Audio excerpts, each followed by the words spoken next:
ሰላም ጤና ይስጥልን ተመልካቾቻችን ከኢሳት ነጻ የህዝብ ሚዲያ ለመጋቢት 9 2018 ዓ.ም ያዘጋጀናቸውን የቀን ዜናዎች ይዘን ቀርበናል።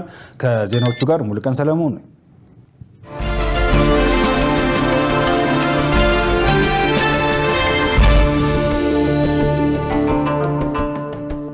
ነዳጅ እንዳይባክን ሁሉም ዜጋ ኃላፊነቱን መወጣት አለበት ተባለ። የነዳጅና ኤነርጂ ባለስልጣን ዋና ዳይሬክተር ዶክተር ደስታው መኳንንት በመካከለኛው ምስራቅ የተፈጠረውን ቀውስ ተከትሎ መንግስት የነዳጅ አቅርቦት እንዳይቋረጥ በልዩ ሁኔታ እየሰራ ይገኛል ብለዋል። የተፈጠረውን ችግር መሰረት በማድረግ ከሁሉም ክልሎች ባለድርሻ አካላት እንዲሁም ከጸጥታ አካላት ጋር በአገር አቀፍ ደረጃ ሊደረጉ ስለሚገባቸው የጥንቃቄና የቁጥጥር ስራዎች የጋራ አቅጣጫ ተቀምጧል ብለዋል።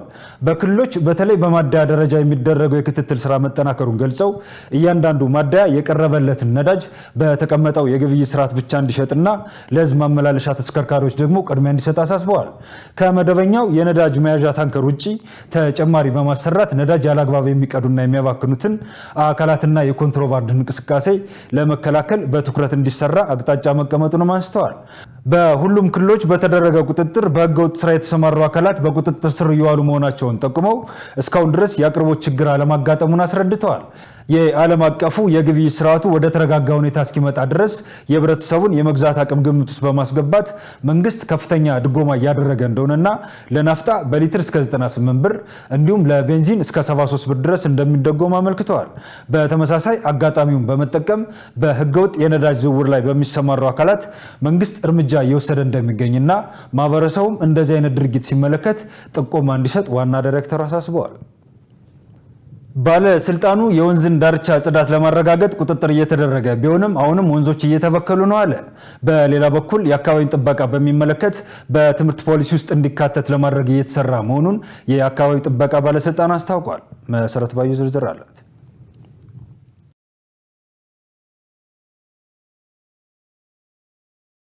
የአካባቢ ጥበቃ ባለስልጣን ጽዱ ኢትዮጵያን ለመገንባት በርካታ ተግባራት እያከናወነ መሆኑን ይገልጻል። የባለስልጣኑ ዋና ዳይሬክተር ዶክተር ኢንጂነር ለልሴ ለሚ የወንዝ ዳርቻዎች የሚተዳደሩበት አዲስ ደንብ መውጣቱን አስታውሰው ይህም የወንዝ ዳርቻ የሚበክሉትን ተቋማትና ሌሎች አካላት ለመቆጣጠር ያለመ መሆኑን ገልጸዋል። በዚህም የወንዞች ጽዳት ለማረጋገጥ ቁጥጥር እየተደረገና ጥፋት ሲገኝም እርምጃ እየተወሰደ ቢሆንም አሁንም ቆሻሻ ወደ ወንዝ የሚለቁ አካላት እንዳሉ ተናግረዋል። የወንዝ ዳርቻዎችን የሚስተዳደርበት አዲስ ደንብ ወጥቷል ማለት ነው። እነዚህ ደንቦች በይበልጥ ውሃዎቻችን የውሃ አካላቶችን የሚበክሉትን ለመቆጣጠር አስቻይ ሁኔታ የሚፈጥር ህጎች ናቸው። ይህም መሰረት አድርገው አሁንም በአዲስ አበባ የለማው 42 ኪሎ ሜትር የወንዝ ዳርቻ ልማት በይበልጥ ወንዞቻችን ጽዱና ንጹህ እንዲሆን ለታችኛው ተፋሰስ ንጹህ የሆነ ግብአት እንዲሆን አስቻይ ሁኔታ የሚፈጥር ነው። ስቲል ግን ብዙ ስራዎች ይቀራሉ። ብዙ ስራዎች አሁንም ፍሳሾች ተቀላቅለው የመምጣት ሂደቶች አሉ። ይሄንን ለማስቆም በወጣው ደንብ መሰረት ብዙ አካላት የመንግስትም የግልም ተቋማት ተቀተው ሲስተሞቻቸውን እንዲያስተካክሉ የራሳቸው ሲወሬጅ ሲስተም እንዲኖራቸው የማድረግ ስራዎች እየተሰሩ ናቸው። ዋና ዳይሬክተሯ የደረቅ ቆሻሻ አያያዝና አወጋገድ አዋጅ መሻሻሉን አንስተው ይህም ህግ ለማስከበርና የማህበረሰቡን ባህል ለመቀየር ታስቦ የተዘጋጀ መሆኑን ገልጸዋል። አንዱ ከተሻሻለው የህግ ማዕቀፍ ውስጥ የደረቅ ቆሻሻ አወጋገድና አያያዝ አዋጅ ነው። ይሄም አዋጅ ቤዚክሊ ከደረቅ ቆሻሻ ጋር የህዝብ ቁጥር መጨመር፣ የከተሞች መስፋፋት፣ የኢንዱስትሪዎች መስፋፋት እነዚህን ሁሉ ማዕከል ያደረገ ሬጉሌት ልናደርግበት የምንችል አዋጅ በስራ ላይ አውለናል። እነዚህም በይበልጥ የተጠናከረ ህግን የማስከበር ፓራሊ ደግሞ የህብረተሰቡ ባህል መቀየር አለበት። በትምህርታዊ መንገድ ተማሪዎች በሚማሩበት የትምህርት ማዕቀፋቸው ውስጥ በትምህርት ፖሊሲ ውስጥ አንድ ማዕከል እንዲሆን ተደርጎ የአካባቢ ጥበቃ ስራዎች አንዱ የትምህርት አካላቸው እንዲሆን ከትውልድ ጀምሮ ጽዱን ኢትዮጵያን የማረጋገጥ ትልም እድል እንዲፈጥር ስራዎች እየተሰሩ ናቸው። የአካባቢን ጽዳት የማረጋገጥ ተግባር የአንድ ተቋም ኃላፊነት ብቻ እንዳልሆነና በዚህም ላይ ሁሉም የበኩሉን ድርሻ ሊወጣ እንደሚገባ ተመልክቷል። ሻቢያና የህወሓት ቡድን የሚያደርጉትን የጦርነት ዝግጅት ህዝቡ አይደግፈውም ተባለ። ሻቢያና የህወሓት ቡድን የሚያደርጉትን የጦርነት ዝግጅት የትግራይና የኤርትራ ህዝቦች አይደግፉትም ሲሉ ብርጋዴር ጀነራል ጉሽ ገብረ ተናግረዋል። በህወሓት የአርሚ 15 የጦር አዛዥ የነበሩትና በአሁን ጊዜ የቡድኑን ጥቂት አመራሮች ተግባር ላለመደገፍ ወደ አዲስ አበባ የመጡት ብርጋዴር ጀነራል ጉሽ ገብረ በአዲስ አበባ ከሚገኙ ከትግራይ ወጣቶች ጋር ባደረጉት ውይይት እንደገለጹት ትግራይን የገጠሟት ችግሮች በርካታ በመሆናቸው ችግሮችን ለይቶ መፍትሄ መስጠት ያስፈልጋል ብለዋል። የትግራይ ክልል ጉዳይ የሚመለከተው አካል ሁሉ በክልሉ የተደቀነውን ጦርነት ለማስቀረት ትኩረት አድርጎ መስራት እንደሚጠበቅበትም አሳስበዋል። የታቀደውን ጦርነት በጥብቅ ልንቃወሙ ይገባል ያሉት ጀነራሉ በዚህም ውጤት ማምጣት የምንችለው በመካከላችን ጦር አንግበው ሀገር ለመበተን የሚጥሩትን በሌላ መቀየር ስንችል ነው ብለዋል። እየተደረገ ያለው የጦርነት ዝግጅት በክልሉ ያሉት ወንጀለኞች የሻዕቢያና የግብፅን ተልዕኮ ለማሳካት የሚያደርጉት እንጂ የትግራይና የኤርትራ ህዝቦች የማይደግፉት መሆኑንም ብርጋዴር ጀነራል ጉሽ ገብረ አመልክተዋል። የህወሓት ቡድን ጥቂት አመራሮች እንዲህ ያለውን ከውጭ ኃይሎች ጋር ቅንጅት የፈጠሩበት ሁኔታ ያመቻቹት ሁኔታዎች ሲበረቱና የቁርጥ ቀን ሲመጣ መሽለኪያ መንገድ እንዲሆናቸው በማሰብ መሆኑን ጀነራሉ አስረድተዋል።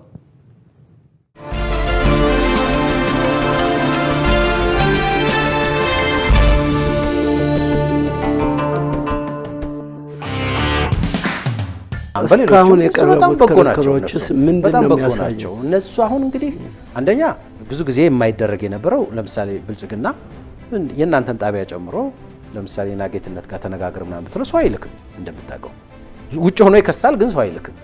በአሁኑ ግን እንግዲህ ሚኒስቴሮቹን ነው በሙሉ አከታትሎ አሁን በቃ ሚኒስቴሮቹን ነው እያከታተለ እየላከ ያለው ሁሉም ቦታዎች ላይ እንደዛ ነው ያደረገው። ይሄ አየህ ጥሩ ነው።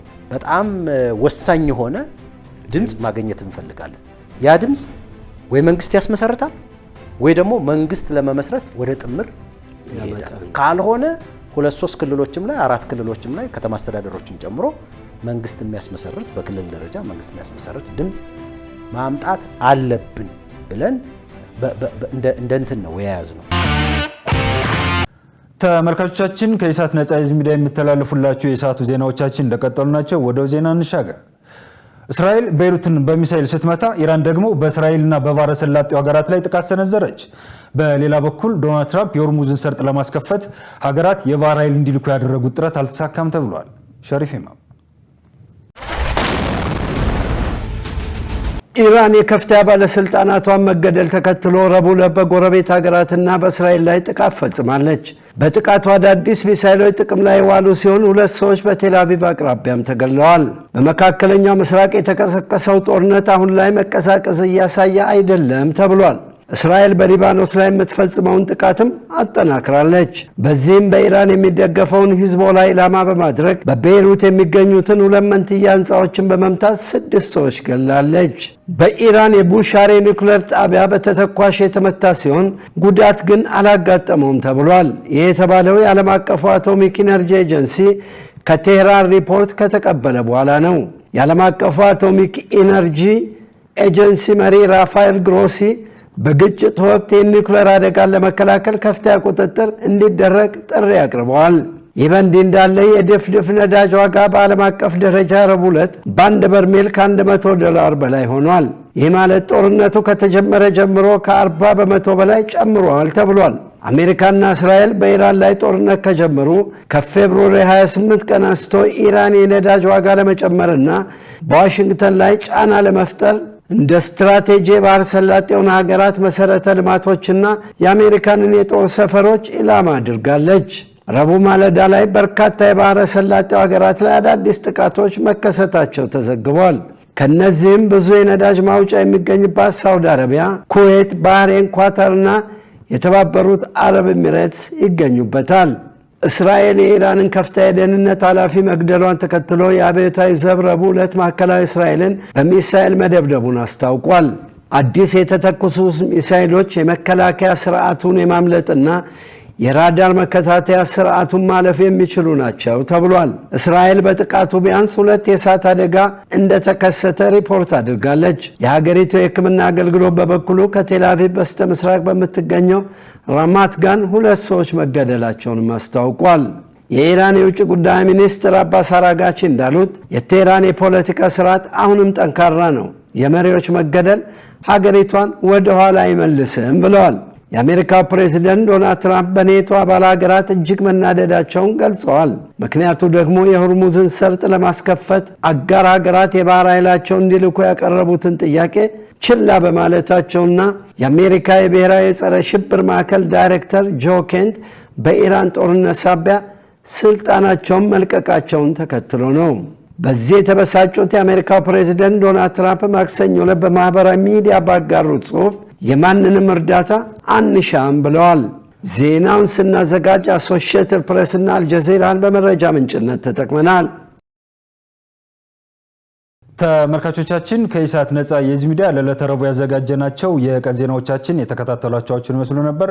ከዜናዎቹ ጋር ሙሉቀን ሰለሞን አብራችሁ ቆየሁ። መልካም ጊዜ ይሆናላችሁ።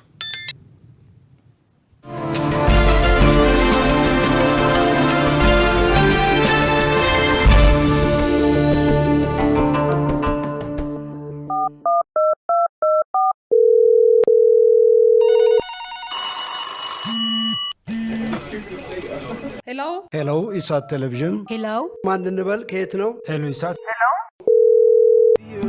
ኢሳት ነጻ የህዝብ ሚዲያ ወትሮም ቢሆን የህዝብ አይንና ጆሮ እንደመሆኑ ይህንን የህዝብ ቅሬታ ማስተናገጃ መድረክ አሰናድቷል።